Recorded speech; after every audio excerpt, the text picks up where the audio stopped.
বিশ্বকাপের পর থেকেই একের পর এক আক্রমণাত্মক ফুটবল খেলে আসছে মরক্কো এ দলটি।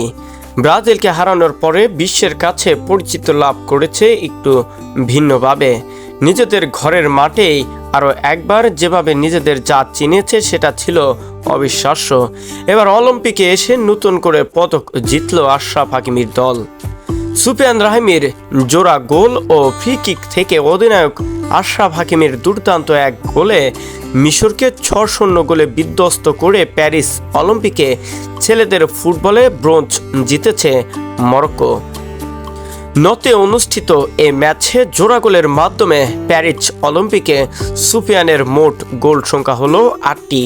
প্যারিস অলিম্পিকে এখন সুফিয়ানি সর্বোচ্চ গোলদাতা। আবদে এজ্জাল জৌলি ও বিলাল এবং এল খুনুচ ও আকরাম নাকাচ মরক্কোর হয়ে একটি করে গোল করেন। এতেই শেষ পর্যন্ত লড়াই করে ৬-০ গোলের জয় পেয়েছে মরক্কোর বিপক্ষে। অলিম্পিক ফুটবলে এটাই প্রথম পদক জয় মরক্কোর।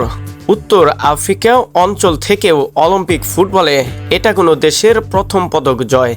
এবার অলিম্পিক ফুটবলে ৬ ম্যাচে এ নিয়ে ১৭ গোল করল মরক্কো। গ্রুপ পর্বে আর্জেন্টিনার বিপক্ষে জয়ের পদক জয়ে অভিযান শুরু করেছিল মরক্কো। সেমিফাইনাল স্পেনের কাছে ২-১ গোলে হেরেছে তারা। গত বছর অনূর্ধ্ব-২৩ আফ্রিকান কাপ অফ নেশনসের ফাইনালেও দারুণ সূচনা করেছিল মরক্কো দলটি। এবার যে পদকটি জিতেছে সেটা তাদের জন্য অনেক বড় গর্বের ছিল। গ্রুপ পর্বে আর্জেন্টিনার বিপক্ষে জয়ের পদক জয়ের অভিযান শুরু করার পরেও যেন দারুণ ফর্মে ছিল দলটি। সেমিফাইনালে স্পেনের কাছে ২-১ গোলে হারার পরেও তারা ভেঙে পড়েনি, নিজেদেরকে গুছিয়েছে একটু ভিন্নভাবে। সর্বশেষ অনূর্ধ্ব-২৩ আফ্রিকান কাপ অফ নেশনসে ফাইনালে মিশরকে হারিয়েছিল মরক্কো। সেই জয়ে প্যারিস অলিম্পিকের ফুটবল ডিসিপ্লিনে খেলার যোগ্যতা অর্জন করে দেশটি। আর এতেই নতুন করে পদক জয়ের নামটা এবার বসালো মরক্কো। প্যারিস অলিম্পিকে ছেলেদের ফুটবলে অন্য যে কোনো খেলোয়াড়দের চেয়ে ৪ গোল বেশি করেছে সুফিয়ান।